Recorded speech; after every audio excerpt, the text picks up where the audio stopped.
जय जगन्नाथ सांग मैंने आरएम देसी फार्म में स्वागत। आज आपण मानक देखी बथुआ गछ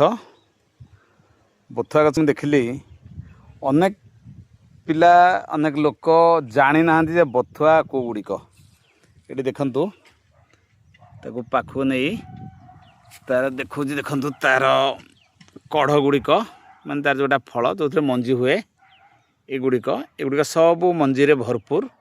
पता ये मंजी पाकल है नहीं। आर पत्र देखंतु किपरि देखंतु बथुआ गछर पत्र साधारण आमर हूँ पोकशुंगा गछर पत्र भली। देखंतु पोकशुंगा गछर पत्र जहा ये सेया किंतु पोकशुंगा गछर पत्र बहुत बड़ बड़ ये किंतु ता तुलन में बहुत छोट छोट।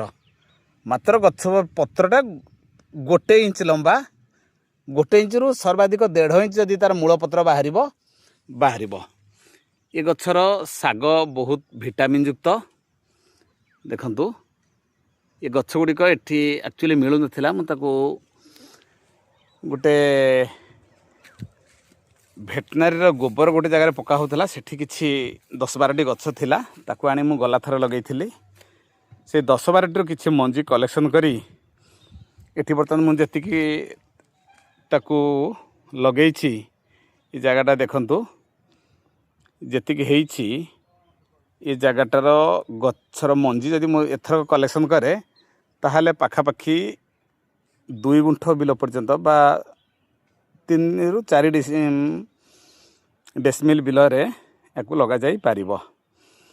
ये साग प्राय मार्केट रे प्राय कम आसे आ तार प्राइस मध्य बहुत अधिक, कारण एथिरे रोग प्रतिरोधक शक्ति यही गछरे भरी रही।